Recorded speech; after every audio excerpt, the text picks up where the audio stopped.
Senator Ananda-Rajah. Thank you, Deputy President. Deputy President, the Liberals and Nationals say that they want more homes, but they keep standing in the way. And they have form. I was here in the first term of government in the other place, and I recall distinctly how the Liberals, Nationals and the Greens political party paired up and delayed the Housing Australia Future Fund. They delayed that fund, $10 billion, to build social and affordable homes. They delayed it for a year. Now, Senator Bragg stood up here in this chamber and said that it's been operating for 2 years. It hasn't built a single home. In fact, the Housing Australia Future Fund went live in September 24. September 24. That was the first round of funding. It has had 2 rounds of funding, and right now there are 28,000 homes that are either in planning or in construction. Not just due to that, but due to other measures as well. The second important housing program that they delayed, in the same sort of strategy, they palled up with their new best buddies, the Greens political party, was the Help to Buy scheme. Help to Buy. Help to Buy was kicked, that can was kicked down the road. And I remember it distinctly because I told my entire electorate about it, and they weren't happy. So you are gifting me another one. Thank you, because I will be telling everyone in Victoria about this little stunt. You kicked that can down the road. Help to Buy was designed for the people really at the bottom of the pile, people with the most modest incomes, cleaners, people who have never ever dreamt of having a home over their heads. And Help to Buy was designed for them. And the Liberals, the Nationals and the Greens took it upon themselves to delay that scheme. Help to Buy enables homeowners to enter the market with as little as a 2% deposit, with the government stumping up 30 to 40% of the equity. So you need a very low deposit as well as very low mortgage repayments. Now, we're getting the states to sign on to Help to Buy, and that will also go live, providing another plank in our housing program. But that's not all. Build to Rent is a really important pillar in our housing program. Build to Rent, for those who aren't sure about it, has actually been operating in the UK for the last 13 years. It is well established in the UK. And the UK has around 300,000 build-to-rent properties, either in construction or already built. Well established. And yes, they are supported by the likes of pension funds. Now, given the scale of the problem that we are facing in Australia, which is essentially market failure staring us in the face, we have to pull multiple levers. This is a complex problem. And with complex problems, just like in medicine, you've got to tackle them on multiple fronts. You don't do one thing, you do everything. So Build to Rent is a welcome tool in our armamentarium.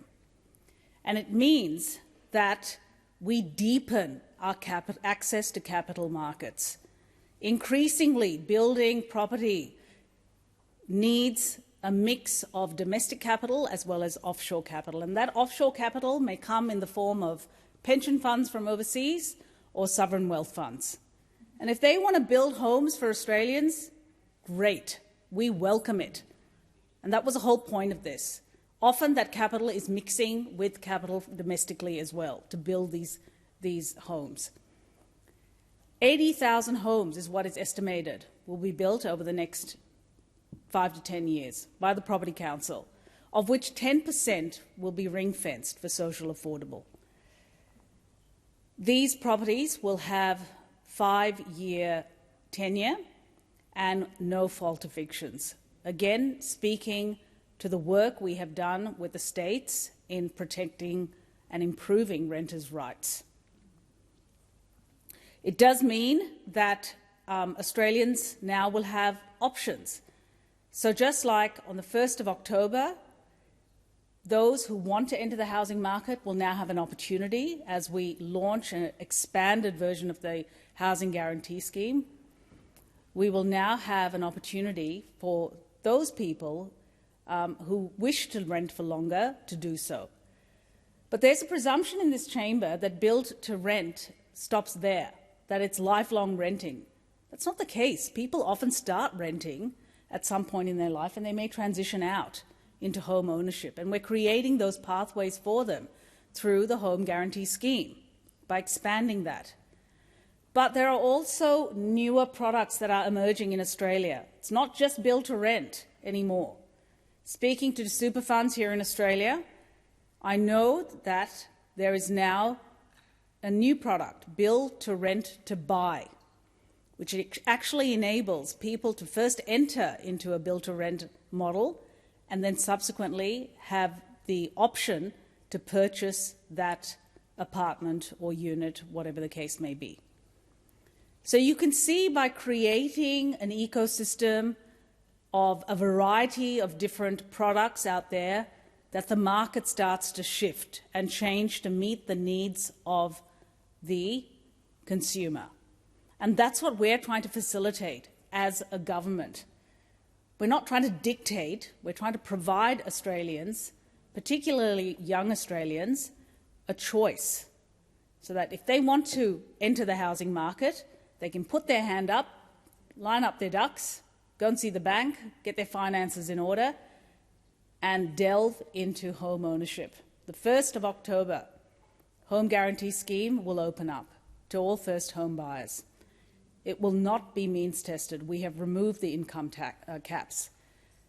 There will be caps on properties. So, for example, in Victoria, in Melbourne and Geelong, properties will be capped at around 950,000. If everywhere else in Victoria, it'll be around 650,000. It's hardly the case that the children of billionaires, as Senator Bragg asserts, will be purchasing these properties.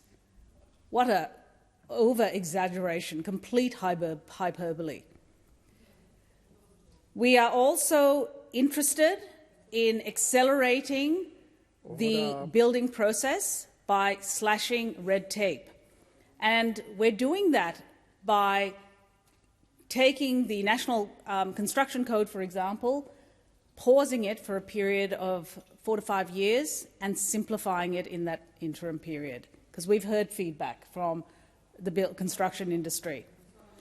And I'll take that contribution. It was a suggestion by the coalition, but we're improving upon that, which is worth doing.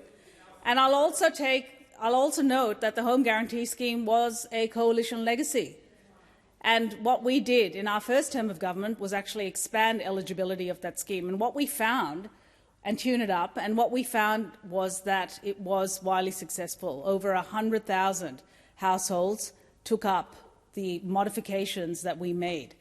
And so we have now gone further. We have gone further by opening it up further to first home buyers, irrespective of their income. And that has been that has garnered so much interest that the website crashed yesterday. The website crashed, Deputy President. So, Deputy President, I think it is genuinely perplexing given the scale of the problem, and we see it every day in our streets in Australia. We see it on the footpaths, people sleeping on our footpaths, even in wealthy electorates like mine was in Higgins. There it was. I also knew that families were living in cars in council car parks in Higgins, one of the wealthiest electorates in Australia. So if it's bad there, imagine what it's like elsewhere. We have not just people living in tents, but we now have people living in tent cities. There are around 122,000 Australians who are homeless every night, based on data from 4 years ago, a census. We think that number is much worse now. Back then, around 8,000 people slept rough, including around 200 children under the age of 12. Those numbers may well be worse now. This is an emergency. Start treating it like an emergency, the Liberals and Nationals, and stop blocking our housing agenda. This is an emergency. You don't do one thing, you do everything. And at the end of the day, the only thing that matters is the outcome. And the outcome is more homes for Australia, more homes for Australians. Thank you.